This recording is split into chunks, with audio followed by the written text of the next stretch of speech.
C'est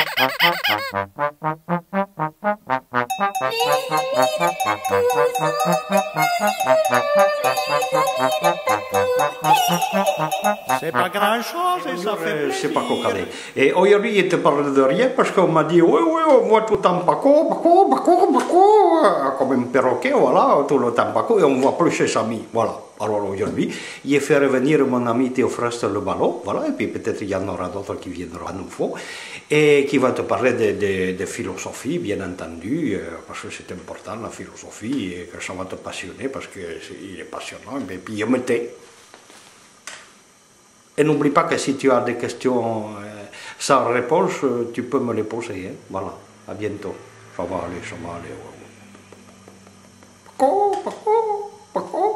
Et oui, la philosophie c'est important, bien sûr, voilà, et d'ailleurs, comme je le dis souvent à mes élèves, la philosophie c'est de la réflexion, bien sûr, on ne peut pas le nier, le dénigrer, mais c'est aussi beaucoup de bon sens, il faut bien le dire, voilà. Alors la philosophie, bon, il y en a eu des philosophes, hein, de M. Platon, M. Sénèque, M.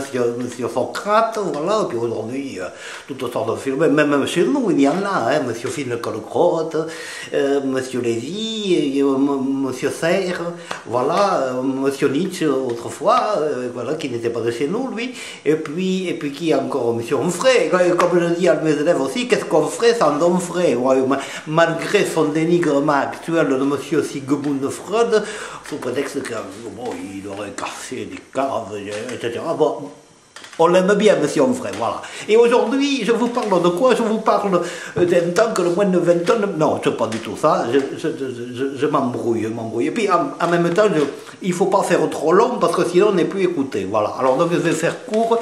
Je vais vous parler d'une nouvelle philosophie que vous ne trouverez pas encore dans la littérature, mais qui va y faire son entrée certainement, c'est le lémurisme. Le lémurisme, qu'est-ce que c'est? Le lémurisme, ça vient, plutôt, c'est représenté symboliquement par le petit lémurien. Vous savez, cet animal qui est long nez et de gros yeux comme ça. Voilà. Le lémurien, c'est en fait... La philosophie, le lémurisme, pardon, c'est la philosophie de l'émotion. L'ému, rien. C'est-à-dire qu'un rien l'émeut. Un rien le fait danser, un rien le fait chanter, un rien le fait trouver belle la vie. Voilà, voilà. Et donc le lémurien, vous savez que ses gros yeux, on a l'impression qu'il est tout le temps étonné. Et le lémurisme, c'est ça.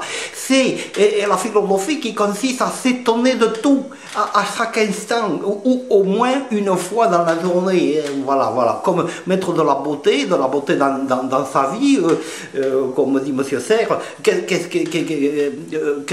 que la laideur? C'est ce qui aveugle à la beauté, c'est ce qui rend aveugle à la beauté plus exactement. Et donc le lémurisme, c'est ça, c'est une sorte de lyrisme de l'émotion.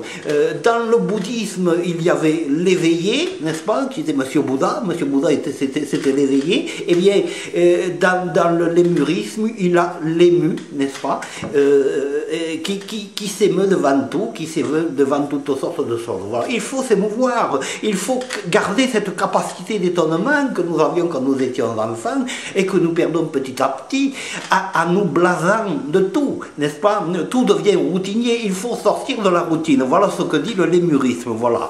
Eh bien, écoutez, écrivons maintenant, écrivons sur le lémurisme. Moi, je vous le propose, voilà. Moi je n'écris pas, je ne fais que parler, voilà.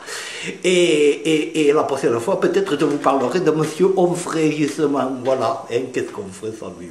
C'est toujours la même boutade, mais vous savez, c'est le comique de répétition, comme on dit, voilà. À bientôt. Voilà, le lémurisme, il faut se tourner, c'est tout. Oh, les grands yeux,